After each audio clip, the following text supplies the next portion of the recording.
And finally, we're now going to discuss Marvel's Guardians of the Galaxy. The video game, of course. Yeah.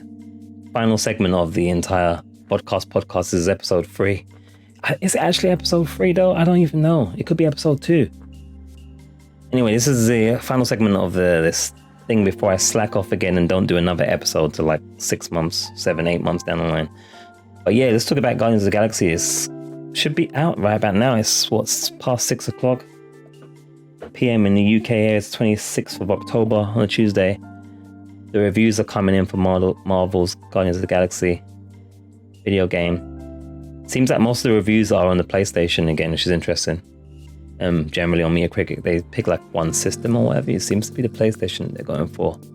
PlayStation 5. So we've got 67 reviews on there. Now I know Metacritic. I know, guys. I know. Especially when we're talking about pro critic reviews. Kind of released my audio, then it freaked me out. I was like, what happened?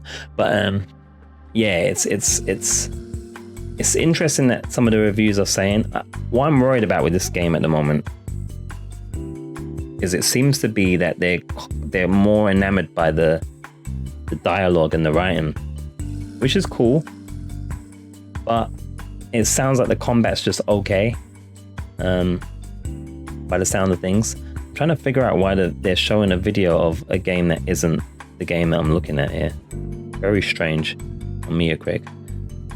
But yeah, it's some interesting things going on. What it sounds like though, it sounds like it's very linear, so that they can really make the narrative strong, at the expense of the gameplay side, maybe to a degree.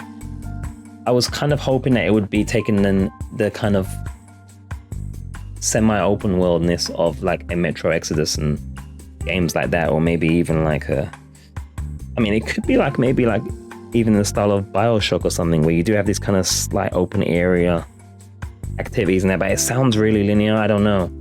That's one of my concerns with it. The combat as well, some places where it's saying it's repetitive and so forth. So I'm just not sure about it at the moment. It doesn't really matter at this second right now. I don't even have the money for it, really.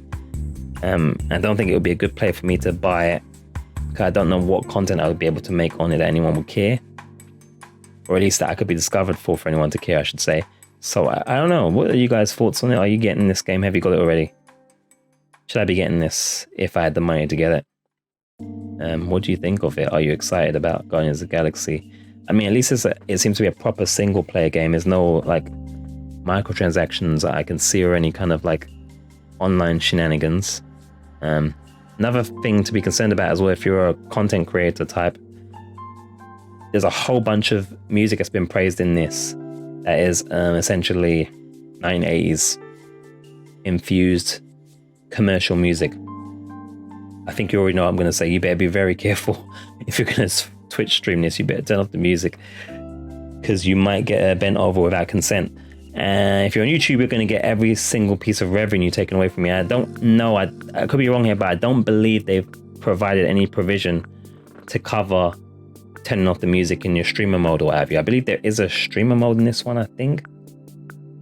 But I think it just turns off all the music or something like that, which isn't great. I wish more games took the approach, and this is assuming it's not, but I wish more games took the approach of Cyberpunk, in terms of providing you with just as much music that is the MCA free, that's great, as the commercial stuff. I haven't even heard any of the commercial stuff that's in that game, and the music's fantastic. That's there. So I wish they'd actually replace it. And I hope they do that as well with Grand Theft Auto, the Grand Theft Auto trilogy. Yes, just I should have done a segment on that, shouldn't I? We should have spoken about that. Maybe we'll do that next episode or something. But yeah, hopefully they handle the music better for us broadcaster streamer types, us lowly broadcaster streamers that don't want to get banged every minute by freaking copyright stuff and lose all of our pennies.